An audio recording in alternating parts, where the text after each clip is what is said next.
Gentlemen, we want to welcome Link to the desk from a victorious CLG. You guys fought back from a bit of a deficit there, and I just kind of want to start from the very beginning, champion select.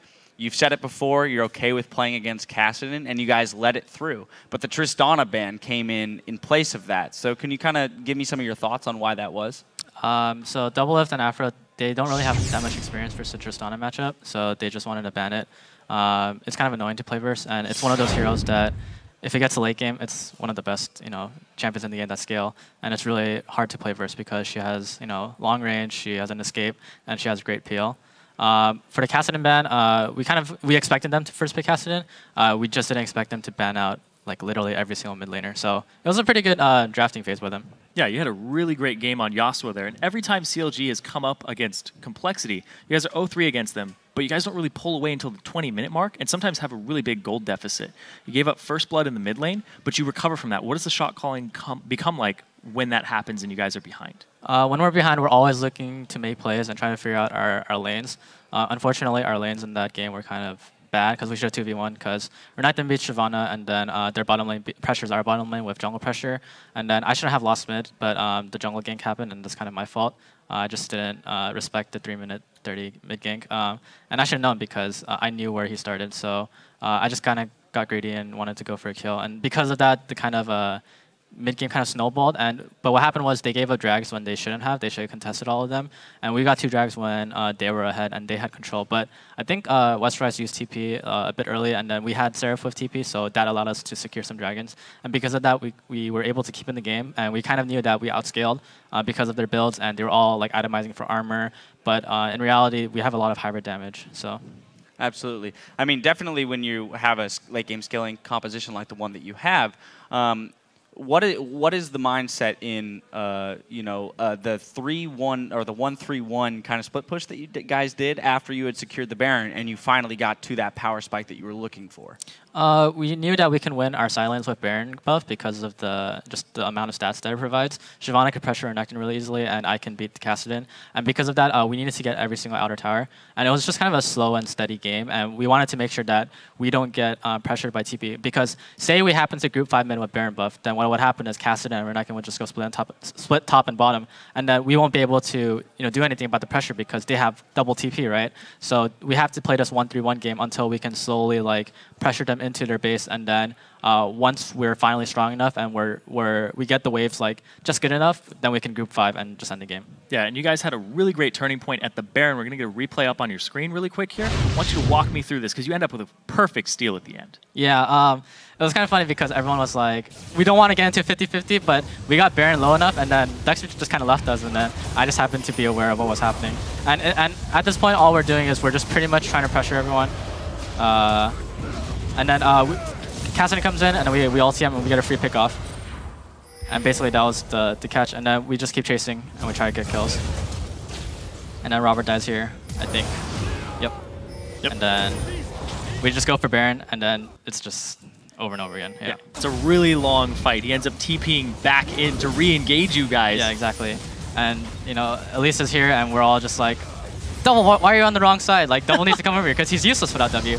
And we're getting pressured, and he's like, all right, we're coming over, and we're just trying to kill people left and right. And it's just a really chaotic fight because we're all trying to peel off, and we're trying to go on. Kassadin reses, and then I think he comes back eventually too. And then Westrise is in front of our faces, and we're trying to kill him. And then we managed to get the Baron buff, and then that's it. I mean, that was just an absolutely insane fight, but that is the fight that allowed you to pull off that 1-3-1 that you were talking about and kind of take control of the game, get the map back into your favor. The next thing I want to talk about is moving through the game. We saw a little bit of a 2v2 top lane at about 27 minutes that you took. What is it that allows you to roam the way you do? On a champion that with his mobility, what's the confidence factor that goes into that kind of a split push on Yasuo? You just have to know what your power spike is, and I was looking at Kassadin's items, and he only had one really big item that was Rod of Ages. He had stats on the Glacial Shroud and the Seeker's Arm Guard and the cooldown reduction boots, but for the most part, we were a lot stronger, and I knew because I think I had IE at that time, so I had pretty much 90% crit chance, and that's really just. It's a crazy amount of damage. Yeah, and we're going to get a replay on your screen really quick. Walk me through this. It's the top lane fight where you and Dexter end up with a kill at the end. Okay. So I see Probably go on me, and I see Elise. And Elise is too far to do anything right now, and Probably's already at half HP. And we see Elise, and we're going for a catch. And I know that he's going to rappel onto me, so I just third Q, and then I ulti him. And Dexter comes in with a perfect kick, and then he knocks them both up. And then I follow with my own knockup, and then we just kill them both. Dexter placed a ward over the wall, and he's like, nope, I'm just going to flash it. Yeah. Well, Instead of ward hopping. Absolutely. But that's what you're talking about, knowing the limitations of your champion, having the confidence to split push in that scenario, and knowing that you'll win that fight. Yep.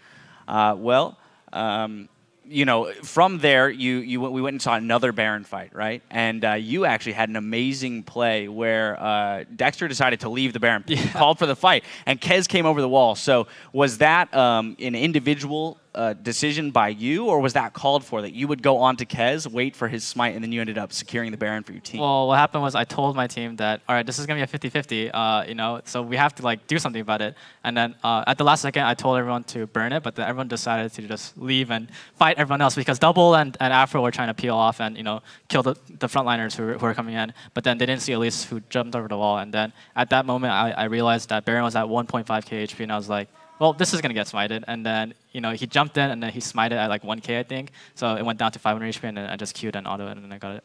Yeah, and you guys have multiple games coming up, one more later today. How do you guys prepare for Super Week as opposed to a regular week? You really have to be on top of your game, because you just have to have really strong picks overall, because every team will know what you're going to want to play this week. But for the most part, we always prepare for each match differently. And versus Cloud9, we're going to be definitely, since we watched the first game, and I'm pretty sure they watched our game too, like we're both going to have info on each other. So we're just going to try to do our best and just outplay them that way. All right. Well, I guess I'll ask a little bit more of a specific question onto the end of that, specifically against Cloud9 today, right? That's another team that we saw play very well already. Do you take into account the game that happened today, or do you just stick with the game plan that you guys had going into the day? No, we always look at their game today, because that's probably their most favorable picks. I'm pretty sure that every other team does that too. All right. Well, I want to thank you. We have to take a quick break while we tidy up the rift for our next match, Dignitas versus Evil Geniuses. Don't touch that mouse.